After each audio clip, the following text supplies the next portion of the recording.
Picture a late-model, jet-black European luxury SUV pulling into the parking lot of a quiet, unassuming diner on the edge of town.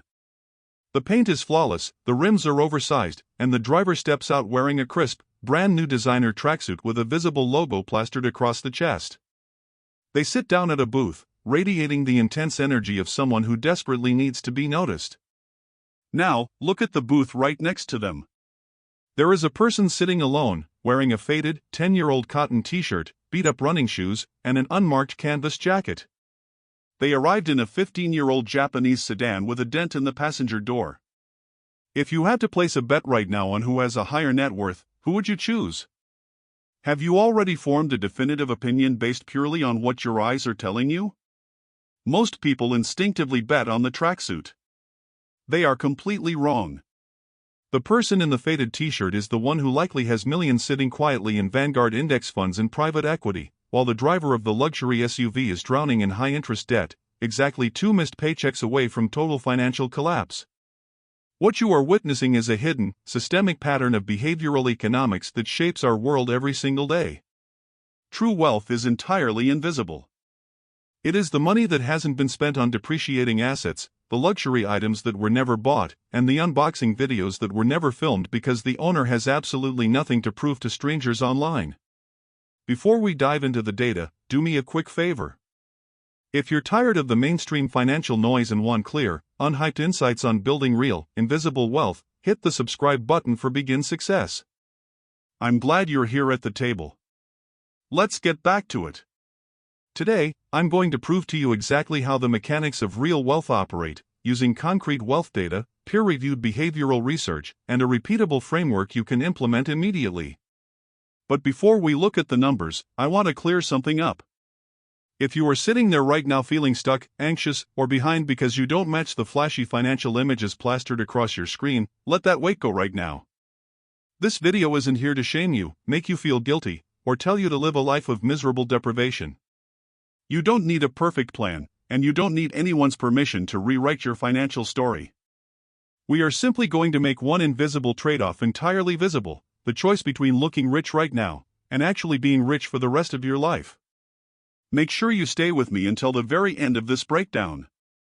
Because once we get past the psychology, I'm going to hand you a specific behavioral metric that will completely alter how you evaluate every single dollar that passes through your hands from this day forward.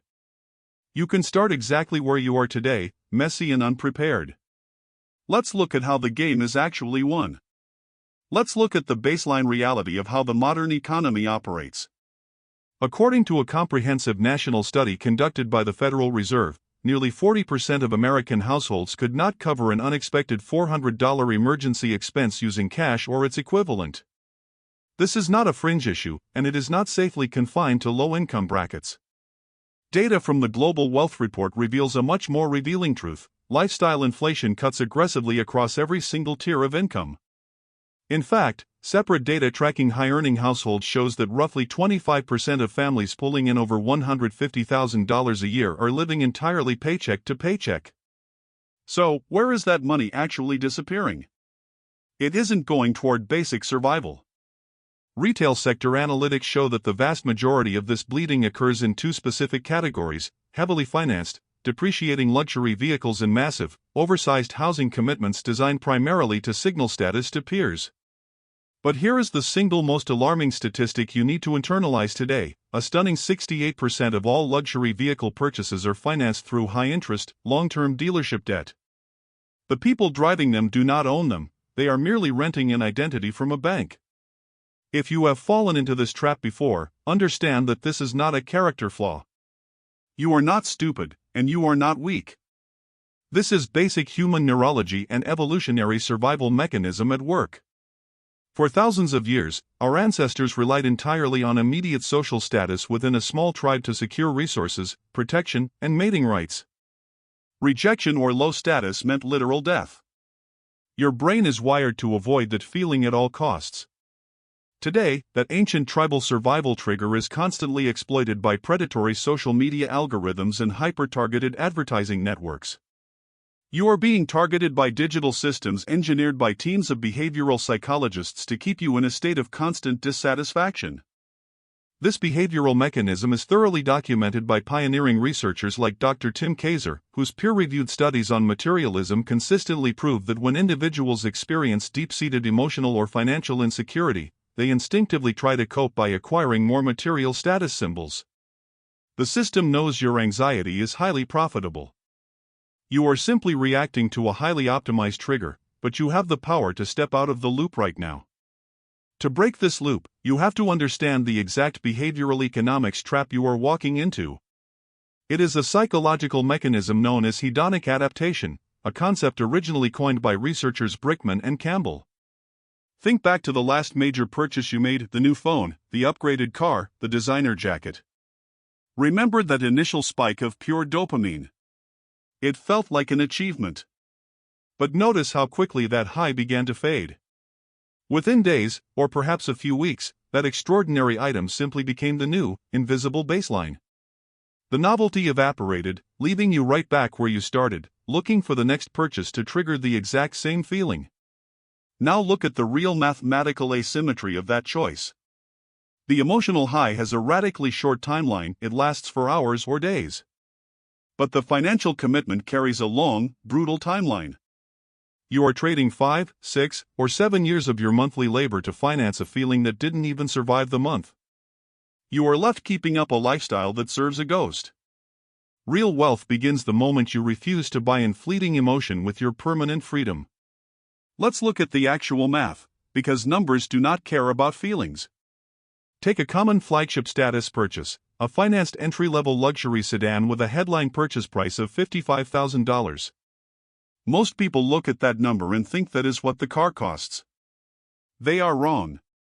When you add in the second price, compounded dealership interest over a 72-month loan, mandatory premium insurance, specialized maintenance, and rapid vehicle depreciation, that $55,000 asset actively drains closer to $82,000 in cold cash out of your life over 6 years. Now, let's run that exact same money through a conservative compounding return scenario. Instead of handing $1,100 a month to a dealership to look important, you put that same cash into a standard, low-cost index fund yielding a historic, conservative 8% annual return. Look at what happens over 3 distinct time horizons. In 10 years, that capital grows to $194,000. In 20 years, compounding spins it into $612,000. In 30 years, it crosses the finish line at $1.6 million. The total opportunity cost gap of trying to look rich for 6 years is $1.5 million. That is the inescapable local currency reality. You didn't just buy a shiny piece of metal to impress people at a red light, you literally traded in early retirement and permanent financial sovereignty for a depreciating asset that will be worth $8,000 in a scrapyard 3 decades from now.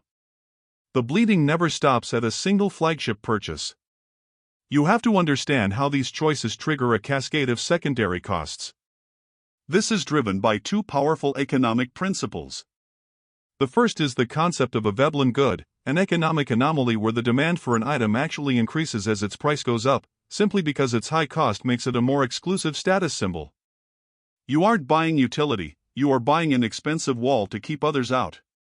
The second principle is the Diderot effect, named after the philosopher Denis Diderot. This psychological mechanism dictates that obtaining a new, high-status possession automatically forces a spiral of consumption. The new item makes your current possessions look inadequate. A luxury car silently demands a more exclusive parking spot, high-end detailing services, and upgraded apparel to match the driver's seat.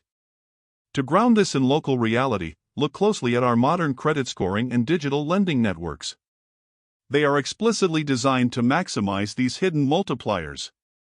They bundle upgrades seamlessly into low monthly payments, turning a singular impulse buy into a permanent, lifelong ecosystem of lifestyle inflation. True wealth requires breaking this chain before the multipliers drain you completely. To ground this reality entirely, I want you to look at 2 composite characters with identical starting conditions. Both are 30 years old, both earn exactly $90,000 a year, and both start with 0 net worth. Character A chooses the path of visible status. Every decision point is an upgrade: a financed luxury SUV, a premium apartment in a high-density zip code, and a wardrobe built on recognizable designer labels. They look incredibly successful to their peers. Character B chooses the quiet path. They drive a paid-off, 10-year-old compact car, live in a modest apartment with space and margins, and buy unbranded clothing built to last. They look completely broke to the outside world. Let's resolve their stories just one decade later. Character A has zero liquid savings, $45,000 in consumer debt, and an absolute reliance on their next paycheck to keep the system from crashing down. Character B has automatically funneled their financial margins into asset markets. 10 years of compounding leaves them with a quiet $420,000 net worth, producing passive cash flow. No judgment is narrated onto either path, but the numeric gap between them is absolute. To permanently understand this, you must internalize one clarifying metaphor: your income is a faucet, but your net worth is the water left inside the bucket. Most people exhaust all their energy trying to turn the faucet up, completely ignoring the massive structural leaks at the bottom of the bucket. Genuinely rich people do not care about the size of the faucet, they care about keeping the bucket completely full. Real wealth is what you don't see.